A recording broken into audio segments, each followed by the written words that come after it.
Autoline Daily is brought to you by Bosch. The number of clean diesel models in North America will double by 2014. Bosch Clean Diesel. Good, clean, fun. Bridgestone. Your journey, our passion.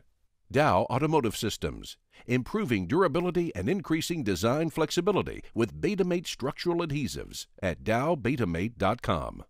And by Hyundai Elantra, winner of the ALG Residual Value Award 2 years in a row. This is Autoline Daily for January 5th. After the break, we'll get into the December sales numbers, but for now, the rest of the news. And the news is, you better move over, Nano. There's a new ultra-cheap car in town. Yesterday, Indian automaker Bajaj introduced a new low-priced vehicle called the RE60. Notice I said vehicle because the company's not calling it a car, instead referring to it as a four-wheeler. Pretty generic, after all, shopping carts have four wheels. The RE60 is not aimed at everyday consumers, but instead at rickshaw drivers. It has luxury amenities not currently available on today's tuk-tuks. Things like a hardtop roof, windows, and, gasp, seatbelts. Bajaj did not announce a price, but rickshaws in India typically cost around $2,200. One analyst estimated the RE60 would cost about 25% more, which would bring the total to about 2,800 buckaroos. Some important news for Chrysler. Fiat just increased its stake in the Auburn Hills-based automaker. It now owns 58.5%. Surprisingly, the yet-to-be-revealed Dodge Dart is the reason for this announcement. Back in 2009, Chrysler promised the U.S. Treasury Department it would produce and sell a mass-market vehicle in the United States that delivers an unadjusted combined fuel economy rating of 40 miles per gallon. The key word there is unadjusted. But the Treasury said, you do that, and we'll let you take more ownership in Chrysler. We'll have the latest on the Dodge Dart on Monday, so stay tuned. The California Air Resources Board is looking to cut the carbon content of fuel. It wants to clean up the state's air by pulling 10% of the carbon out of today's gasoline and diesel by 2020. It also wants to boost fuel efficiency to 55 miles per gallon by 2025.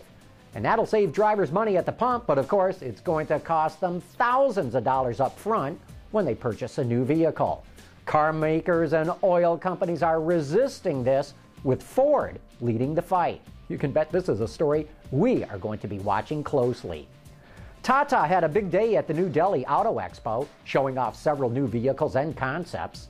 The next generation Safari Storm is an SUV powered by a 2.2-liter engine mated to a 5-speed automatic. Tata also revealed a concept version of the Nano that can run on gasoline and CNG. Next is a diesel hybrid concept called the Indigo Manza, which Tata claims is both a series and a parallel hybrid. A solar panel mounted to the roof helps charge the battery as well. And lastly, the company also showed a fuel cell bus concept called the Star Bus. Tata says it's up to 3 times more efficient than a conventionally powered bus.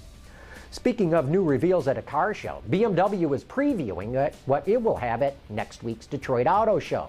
The 6th Generation 3 Series will be on display, and now it comes in 3 different trim levels.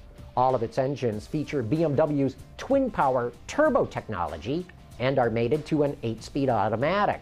Making its world premiere is BMW's Active Hybrid 5, which gets 40 mpg city and 44 mpg on the highway based on the European test cycles. Next up is the M5, which will debut an all-new 4.4-liter V8 with its twin-power turbo technology. It delivers an eye-popping 560 horsepower and 605 foot-pounds of torque.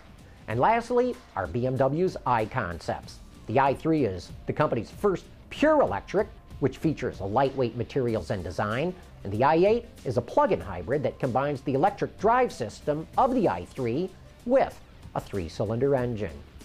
Coming up next, we're going to take a look at how car sales finished up in the American market last month, and the numbers are impressive. Clean diesel models in North America will double by 2014. Why? Higher take rates, lower cost of ownership, longer range and better fuel mileage, lower CO2 emissions. Clean diesel, good, economical, functional. Bosch, invented for life. December was a good month for selling new vehicles in the American market. Wards reports that sales came in at more than 1.2 million units, and that's up nearly 9% compared to a year ago. And that translates into a seasonally annualized rate of 13.5 million vehicles. And truck sales grew faster than car sales. Indeed, some trucks posted spectacular increases. Sales of the Jeep Grand Cherokee surpassed 17,000 units, and that's a 36% increase. Ford sold over 68,000 F-Series pickups, and that's the kind of sales number that we haven't heard about in years. All told, trucks accounted for more than 52% of the market. While car sales did not increase as much as trucks, they were up. And once again, the Toyota Camry grabbed the number one sales slot with nearly 33,500 units sold. Everyone else was far behind. And one area of note, sales of the Honda Accord were down 40%. In fact, the Accord just barely outsold the Hyundai Sonata. Honda managed to sell 327 more Accords. In fact, Honda was one of the very few automakers to see its sales go down last month. It was down nearly 19%. While some individual brands saw sales go down, Honda was the only major manufacturer to lose sales and market share. The biggest winners include Mercedes, up 49%, Kia, up 42%, Chrysler, 37%, and Volkswagen, up 36%. Those are massive year-over-year gains. Interestingly, Asian automakers lost 3 points of market share. The U.S. automakers grabbed 1.7 of those points, while the Europeans grabbed 1.3. For the industry, this was a very good month, at least as measured in the new normal. It gives automakers good momentum to carry into 2012, and the numbers suggest the market could grow by close to 1 million units this year. But it's definitely going to be a dogfight. The Japanese automakers will now have the production they need to fight their way back. The Koreans hope to get more volume. The Europeans believe they're only going to grow. And the Americans say they're only getting started. As an industry enthusiast, I cannot wait to watch this battle. Hey, don't forget to join us tonight for Autoline After Hours. We'll be going behind the scenes at the Detroit Auto Show. So join me and the auto extremist Peter DeLorenzo for the best insider discussion in this business. You can catch that at 7 p.m. Eastern Time tonight at Autoline.tv. And next week, we'll be webcasting live from the Detroit Auto Show at noon on both days, Monday and Tuesday.